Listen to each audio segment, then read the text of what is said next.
రేపు పుట్టినరోజు వేడుకల్ని ఘనంగా నిర్వహించుకోవాలని గుడికి కానివ్వండి, మస్జిద్కు కానివ్వండి, చర్చులకు కానివ్వండి, గురుద్వారాలకు, దాంతోపాటు పేదవాళ్లకు, ఏదైతే హాస్పిటల్లో ఉన్నటువంటి రోగులకు పండ్ల పంపిణీ కార్యక్రమాలు కానివ్వండి, బ్లడ్ డొనేషన్ క్యాంపు, మరి అదేవిధంగా చెట్లు నాటి మొక్కలు నాటేటువంటి కార్యక్రమం, ఇవన్నీ కూడా చాలా రాష్ట్ర వ్యాప్తంగా పెద్ద ఎత్తున చేపట్టడం.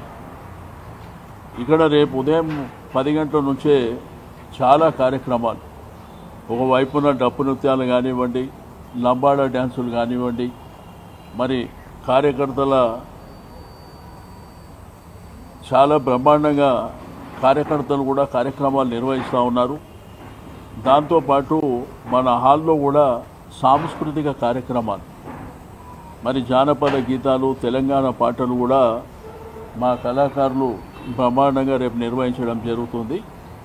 కాబట్టి అందరూ కూడా వారి వారి నియోజకవర్గాల్లో, వారి వారి డివిజన్లలో కార్యక్రమాలు నిర్వహించుకొని అందరూ కూడా పెద్ద ఎత్తున భవన్కు రావాల్సినటువంటి అవసరం ఉన్నది.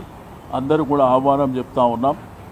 దాంతోపాటు మీడియా మిత్రులు, పాత్రికేయ మిత్రులు కూడా ఆహ్వానం తెలియజేస్తూ ఉన్నాం. ఎందుకంటే మా నాయకుని పుట్టినరోజు జరుపుకోవడం అనేది ఒక పండుగ వాతావరణంలో మా అందరి అదృష్టం. కార్యకర్తలకు, నాయకులకు, ముఖ్యులకు, వారిని అభిమానించే వారికి అందరూ కూడా మరి ఎంతో ఆనందదాయకమైనటువంటి సందర్భం. గ్రామీణ ప్రాంతంలో రైతాంగం ఇప్పటికే 3-4 రోజుల నుంచి బ్రహ్మాండంగా వారి పుట్టినరోజు వేడుకల్ని నిర్వహిస్తూ ఉన్నారు. వారందరూ కూడా అభినందనలు తెలియజేస్తూ మరి రేపు ఉదయం మీ ఏరియాలో కార్యక్రమాలు చేసుకొని తెలంగాణ భవన్కు రావాల్సిందిగా రిక్వెస్ట్ చేస్తూ ఉన్నాం.